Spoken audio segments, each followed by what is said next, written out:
Hi, my name's Phil. I like talking about politics, and in this video I'd like to discuss some of the points raised in the Telegraph today, an opinion piece which sets out not only how Brexit has failed in detail, but why it was always destined to fail. A remarkable piece from someone editing for an unashamedly pro-Brexit news outlet. But first, if you'd like to be notified of daily news and politics, please subscribe to the channel. So in a comment on my earlier video, someone asked what Conservative Party members ever saw in Liz Truss. It's a good question, and I suppose there are several reasons why party members would have backed her. I'm sure there were no small number of members who voted for her purely because she was seen as the Johnson loyalist. They voted for her to stop Sunak's political assassination being rewarded. But I don't know how many had that motivation. I'm not sure anyone's conducted a survey to find out. But what I can say is that part of Truss's appeal and continuing appeal to many Conservatives is the same appeal which Brexit had and which is alluded to in this article. Truss talked energetically about outcomes that she wanted to achieve and which the Conservative government, after over 12 years at this point, had failed to achieve. She talked a great deal about growth, for example. And people would nod their heads and stroke their chins and go, yes, she's right. We do want growth. And that was essentially it. Even politically engaged people, like members of a political party, rarely seem to think about the details, like, but how are we going to get this growth and is it credible? They approve of the outcome. They go, oh, I want that outcome too. We'll put this person in charge and get it. Doesn't always work that way. There is no school of political thinking that doesn't want growth. David Cameron wanted growth, didn't give it us.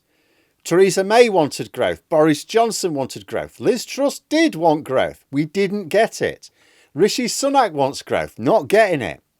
We all, from the far left to the far right, we all want our country to grow economically. The only difference between left and right on this matter is how you achieve it and how the resultant wealth is shared out amongst the populace. People supported Brexit for much the same reasons. They were promised growth, a stronger NHS, cheaper food and clothes, cheaper energy bills, better quality, better paid jobs. All outcomes that everyone would say we wanted. Who would disagree with that? Who would say, what school of political thought exists to say, no, we don't want growth. No, we don't want strong healthcare. No, we don't want affordable food, clothes, energy bills. No, we don't want good jobs. Who says that? No one says that. But what they got, of course, was the opposite, because those supporters didn't really put much, if any, emphasis in their decision making on the plan, the roadmap to achieve all of this. Jeremy Warner is an assistant editor at the Telegraph. His bio refers to him as an award-winning business and economics commentator. So it is no surprise that his article focuses mostly on the economic reality of Brexit. There are other aspects to Brexit as well. It's harmed our freedom to move around Europe. It's divided our communities. It's hampered social mobility. It's also harming our understanding of neighbours and allies. The conversations which used to take place in the corridors and meeting rooms of the European Parliament, where politicians and officials of different countries would talk with one another and gain an understanding of attitudes in different countries around Europe. We're outside of that now. We're completely outside of it. It's gone. But yes, by far and away, the easiest thing to talk about is the economic damage, although being fair, Warner does, in his opening lines, discuss the deep divisions which still exist in the country. He points out that Brexit was supposed to turn the UK into a Singapore on the Thames, a low-tax, low-regulation economy. Now, I keep saying there are different groups of people who promoted Brexit for different reasons. This is not what all Brexit supporters wanted, right? And it certainly wasn't what was in the mind of most supporters of Brexit. But for many in the Conservative Party who were leading the policy through Parliament, yes, this is what it was about. The likes of Jacob Rees-Mogg, for example. This is what it was about. It's why so many of them swung behind Liz Truss. It wasn't just that they didn't want to reward Sunak. Truss believed, even though Sunak was actually the one who promoted Brexit ahead of the referendum and Liz Truss promoted Remain. But Truss was the one who believed in this low tax, low regulation utopia and thought it was really simple. Rishi Sunak kept talking about trade-offs. So they thought she was the more committed, she would deliver it. Of course, as soon as she was given the opportunity to try, what happened was basically a sped up version of Brexit. Economic harm, which meant her party had to award her the prize of shortest serving Prime Minister. Not just in British history, correct me if I'm wrong, I think in European history. Warner points out that what we got with Brexit was the highest tax burden since the immediate aftermath of the Second World War. He also explains that the Institute of Fiscal Studies say there's really nothing that Jeremy Hunt can do to avoid this. And when it comes to it, nothing the next Labour government can do either. Actually, I did wonder if he was having a bit of a wordplay, because he said that Hunt's Labour successor would be stitched up like a kipper with no way out. I wonder if it was a bit of a double entendre. Because stitched up like a kipper is a common enough phrase in this country, but he may have meant kipper like you kipper as well. But the point is he's making is we're very much in a rut now. He says nothing seems to work. We've got long waiting lists for almost every public service, not enough housing, at a loss for solutions, which means that our public discourse has now degenerated into culture wars. His words, not mine.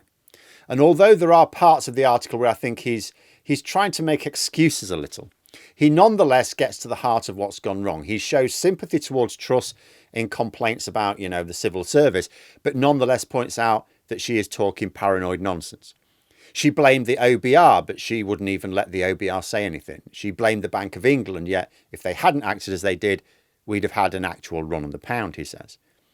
That it was up to the Brexiteers who wanted to make something of their policy and they failed. That's the point he's making. And it's exactly right.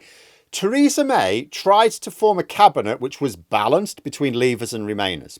Now, in reality, some of the Remainers were what you would call pragmatic Remainers. These are people who don't like the EU. They wish it didn't exist. But if it was going to exist, then we should be in it. So in reality, what she actually had was a cabinet that were half Brexiteers, about a quarter of genuine Europhiles, and a quarter of grumpy Eurosceptic pragmatic Remainers. But all this ended with Boris Johnson. He was going to have a 100% pure Brexit cabinet. There was no interest in balance. There was no interest in brains. There was no interest in incompetence. It was going to be a Brexit purity cabinet. And that's what we got. To serve in his government, you had to observe your daily hate at the EU and loudly proclaim your belief in the unholy Brexit. Every policy you considered had to be passed through the filter of Brexit. Is this what Brexit Jesus would do? They had to ask themselves. In the months leading up to Brexit and the years which have followed, there has never been a member of the cabinet who was not publicly committed to Brexit. Even David Cameron literally led the Remain campaign. Badly, but he led it, has had to become a born-again Brexiteer to once again serve in the cabinet he once led himself. Brexit supporters do not get to complain that a lack of belief frustrated them. They do not get to blame obstructions, even within the civil service. Senior civil servants will, of course, query batshit policies, but they will carry out what they are instructed to carry out. We left the EU, we embarked on the hardest possible Brexit. The same civil service which strengthened our bonds with the EU under Labour smashed them up with a hammer under the Tories. It's the government which is at the helm of the ship of state. They determine which direction we go in. What we have now are people at the helm bemoaning the presence of the iceberg. Oh, if only it wasn't there, it'll be fine. Yeah, but it was there, and it was predictably there. You cannot blame economic or political gravity for your mad schemes not working. Oh, if only this thing didn't exist. But it does exist. Warner further made the point that everyone would like low taxes, but they also want top-drawer public services, a credible military, a free-at-point-of-use NHS and triple-locked state pensions. What we got was the high taxes, but without any of those things. Our public services are on their arse, including the NHS, which cannot be said to be free at point of use anymore, because people who can afford it, we have now such long delays. People who can afford it are having to go private for consultations to get the diagnosis. Then they jump the queue to get the NHS treatment because they've now got the privately paid for diagnosis. Our military's been hollowed out, just as we're getting to the point where we might actually need it. And I don't mean to bully some country into letting our companies nick their oil, but to actually defend ourselves. As for state pensions, the Tories did not, as promised, maintain the triple lock at all times in this Parliament. And besides, it's one of the lowest state pensions in the OECD. So we're in the position of not even being able to afford one of the lowest pensions amongst developed economies. Now, Brexit didn't cause this, of course, the Tories did. But Brexit has not only made it much worse, but it's going to be responsible for the next government being impeded in changing course. We're going to be acting much more slowly now. Brexit is like a ball and chain round our ankles. In fact, going back to this Singapore on the Thames wet dream of Brexiteers like Rees-Mogg and Farage, Warner explains that even the president of Singapore, himself an economist, said you can't just use this system in Britain and expect it to work. The entire concept was a pipe dream from the start.